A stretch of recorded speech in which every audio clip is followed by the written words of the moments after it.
What's going on, guys? Thank you so much for tuning in to Unscripted, where we talk about life, love, relationships, and marriage. We take out all the fluff and we give you the real deal, Holyfield, on what's going on. Today, joining us, we have Miss Lisa A. Smith with Professionally Fit and the Black Health Academy. Thank you so much. Let's give her a round of applause. Thank you so much for having me, ladies. I'm so happy to be here on Unscripted. And so, Lisa is a health and nutrition expert. And I say expert is because I've heard her story, and she can actually share a little bit about why you got in. First of all, tell us where you were before you got into the health and fitness, because this was not your area. Absolutely not. Absolutely not, Shay. So really quickly, I started my career in social work, actually. And so I went to school, got an undergrad in psychology, then I went to grad school, got an MBA, and I started working in foster care, but I fell in love with health and wellness when I started my own weight loss journey in 2012. So I used to be 65 pounds heavier than what I am now. And I started that journey and realized that that is where my passion lies. So I completely switched careers, became an entrepreneur in 2015. I've launched 2 companies since then. I run a total of 3 now. And plant-based nutrition and physical fitness and personal development is what I absolutely love. That's so awesome. I love food. So she's going to help me get my life together, y'all. She's going to help me get my life together. It's the perfect marriage. It's the perfect marriage, you know. The perfect marriage. So you explained a little bit about why you got into it, why you fell in love with it. Tell us about your farm to table course that you had. Y'all, she had a boot camp. I don't know why she's calling it a boot camp. For those of us that like to eat some fried chicken, did not know that this is the real deal. Right. This is the real deal. Like it's so fun. It's a boot camp, y'all. For those of us who like to eat fried chicken, hot sauce, baked macaroni and cheese, you know, pudding. For all of us that like that type of soul food, this is a boot camp, okay? So it's not just fair. That's fair. When you say it like that, it's a boot camp, right? It's a boot camp because you're teaching us how to get our lives together. So we're going to go ahead and title this right now, Get Out of the Waiting Room of Your Health. And what that means is that just because we are not diagnosed, quote unquote, some of us are too afraid, let's be real, to go to the doctor to even find out where we are. You might eat something and then you feel your blood sugar spike just a little bit. You're like, oh, I just ate too much. We blame it on other things, right? But so many of us, including myself, I'm sure, I just had my blood work done.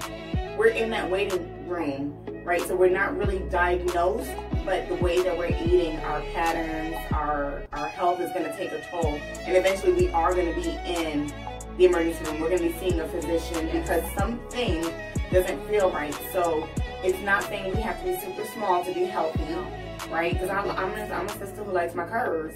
But I do want to be healthy. So Lisa's going to run us down on how to do that. It's a real deal. But at boot camp. Boot camp style. Boot camp style. And you know what? I am a little boot camp style in the way I speak, I coach, and I instruct. Because we need to get these terms like moderation out of our vocabulary. And so sometimes I like moderation. Listen, Shay, sometimes when we give ourselves or when we allow our coaches to give us a little room, we say too much, right? Oh, I tell my kids all the time. No, I like to find we retired it in 2019. We retired it, yes. And because the fact of the matter is, when I give you, fine lines that you absolutely cannot cross, you're going to do what you're going to do anyway. So I prefer that you be a little closer to where I wanted you to be, as opposed to me giving you permission to do and dabble, right? So when I say absolutely, no other beverages until you get in half your body weight in ounces of water per day. Okay. When I say absolutely no refined sugar in your diet, those hard lines, those hard directives actually help people to stay on task. So let's do this, right? We're talking to the real. We're talking to people like you. I'm ready for it. Okay, I'm here for y'all. Okay. Those who don't know, I'm a nut. So refined sugar. Yes. Explain what food or what, because I'm thinking I'm doing well. I have my honey, raw honey. Yep. I think I'm doing well because I have the brown cane sugar, the organic, organic, y'all. Absolutely. Sugar. And so explain really what refined sugar is to someone who doesn't really know what refined sugar is. Yeah, so refined sugar is anything that's been processed by man, right? So when you say the raw honey, that hasn't been processed by man, right? Okay. So it's not something you consider refined. Got my raw honey, raw honey. Maple syrup, I don't consider refined. Whole dates, right, in their whole form, I don't consider refined. Refined sugar is going to be your white sugar, your brown sugar, even if it's organic. Your cane sugar, your raw sugar, your sugar in the raw, your turbinado sugar, your coconut sugar, your date sugar. All of these things. She's prepared, y'all. All of these things, right? Because what happens is we think if the original source of the sugar was a plant or something healthy like a coconut or a date, we tend to believe, well, then this must be a healthier option or choice. But what happens is when we take a plant and we extract the substance from it and we isolate it and concentrate it, that completely changes the molecular structure and that completely changes the bioavailability. So we talking to the molecular. Okay. I love her. Okay. I love her. All right. Molecular. Okay. Give us the layman's term. Okay. Because and the reason why I'm saying that, like, not like, I get where you're coming from. You trained yourself to know the terms and everything like that, right? But you think about it, you have a young, when I was a young mother, right? I had my kids very young. I wouldn't even, I would be like, Malika, who? Right? And that's being real. So I want to help all ages. I want to help the person that has no idea what you're talking about when you say molecular. Because it's not about just eating vegetables all day long. It's not about not enjoying your food, right? Because when we spoke before, we had spoken about different fad diets and things like that, and we'll get into that a little bit later. Anana, what's your take on what we've said thus far? Well, the whole time when we were talking about the sugars, the different kinds of sugars, and I was like, oh my gosh. But all I can think about is when I tried to transition out of sugar, you see the sweeteners, that, you know, 0 calories, but, you know, the sweeteners. So what sweeteners are good or is there such thing as sweeteners? Right, so you want to consume sweetener that is whole the way it comes from the earth. So the maple syrup comes straight from the tree. So we can go the honey the comes straight from the maple syrup. But you know the sweeteners, because you don't put syrup or honey in coffee. So like, let's say for the coffee drinkers. Some people do use honey in coffee. Right, yeah, some people do use honey. Yeah, and so even with, so you can use 100% pure stevia. It has to be the pure stevia. Is that the best kind? There's not a best. So the issue is that sometimes when we have addiction to sugar, we try and swap out sweeteners instead of getting over our addiction. Right. So those of us who are really struggling with sugar addiction, it's not a matter of, okay, I can just have all honey and maple syrup now. We still have to do the work to literally change our taste buds and work on eating biologically as opposed to behaviorally, like eating based on what I need to thrive. Can you say that again? Because I think that is so key what you just said. Yes. Can you say that again and then elaborate on what that looks like? Yeah, we have to get into the habit of eating biologically as opposed to behaviorally. So normally we eat based on what we have a taste for or what's appealing to our senses in the moment, right? Or, you know, they cater lunch at work and now that looks yummy to me, right? And so we're eating. You ever get to the point where you literally see, you could not be hungry, and then you walk past something and now you have a taste for it. You're totally triggered. Yeah. I don't care for breads. I don't care for pasta. I don't like. I'm a meat person. I feel that I can never be 100% vegan. I like my chicken and my fish.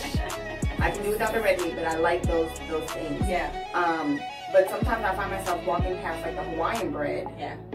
And then wanting it. Yeah. Like absolutely. It was so funny, true story. We went to church and they had like a whole bunch of rolls left over from the function that we had.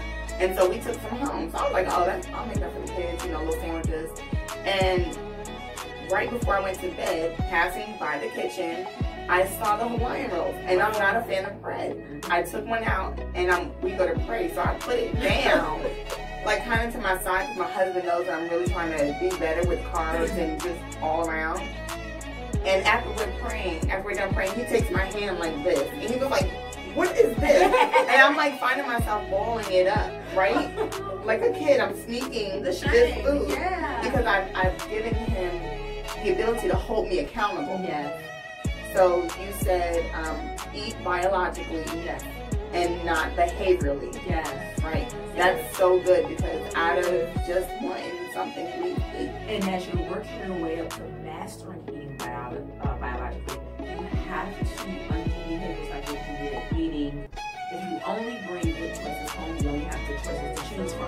Now, we like to tell ourselves stories like, this is for the kids, I'll make it last all month, you know, I will only eat 1 or 2 pieces of chocolate. Yes. But we have to, right, because the thing is, motivation ain't loyal, right? So while you're motivated when you start. I feel like I'm like, motivation is not loyal. No, it's so fleeting. Motivation and inspiration is so fleeting. You know, somebody's going to hear this or watch this and be like, you know what, I'm getting rid of sugar, I'm going to drink my water, and then Tuesday is going to come, Wednesday is going to come, you know, birthday is going to come, a holiday is going to come. And so you can't rely on motivation, you have to rely on becoming a different person and changing the way you think. So it's not what you do, but it's who you are.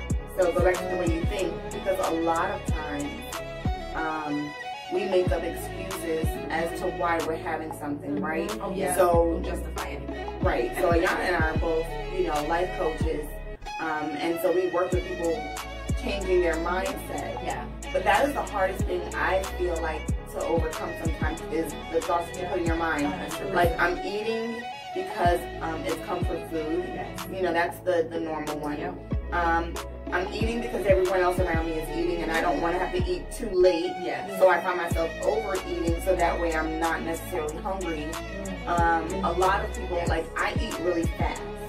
I'm a fast eater. Okay. And so what I realized is that by the time I process that I'm full, now I've got the itis. Like, now I'm done. Yes. Right? Yes. So let's talk to that person as well, who there's reasons behind, like, we have the people who want to work out, but your partner or the person that you think is supposed to support you is really almost becoming like a hindrance to your mental well-being, which is causing, I'm going to use that phrase lightly, causing us to go the opposite way, because they're making us feel pretty unloved, unworthy, and that happens a lot of times in relationships.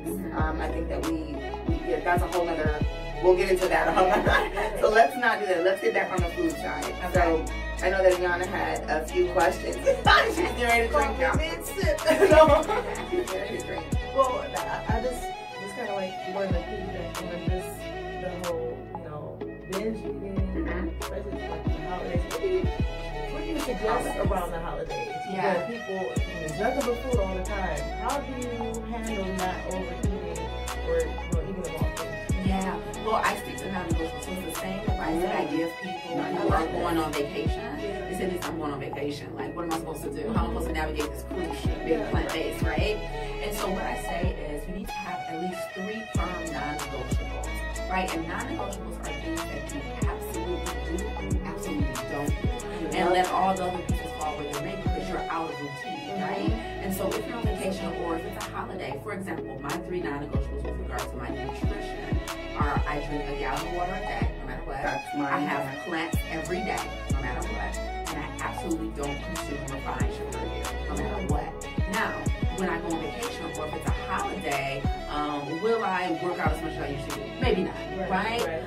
Will I have more alcohol than I normally do? Probably so, right? So there's some things that you're not going to be in routine and you give yourself that allowance, but you go in with very firm non-negotiables. Another non-negotiable for me is I read the label on every single thing that goes in or on my body. Now, that's a good thing. Now, what about for the person who, when you're at the store, they try to look at the ingredients, but it all looks like they have no idea how to decipher. Like, what's good? Well, let me before she says that, let me tell you what I've been taught, and tell me if it's right or wrong. Okay. Right? So when I was doing the whole healthy, you know, the pre-marriage, trying to get in my dress and things like that, they told me to look at the fats, the carbs, and the protein. Okay. And in order to determine what that food item is, whichever number is highest. So like how it'll say it's a protein bar, but it really has more carbs than it does protein. It ain't no protein bar, y'all. It's not. It's a carb bar, right? So is that accurate? Because I do find myself looking at the sugars. I look at the sugars now. I look at the, not so much the fats, you know, as well, because I'm not educated as much on healthy fat, things like that. But I look at the carbs, I look at the sugars, and I look at the sodium. Because I swell my hands and feet.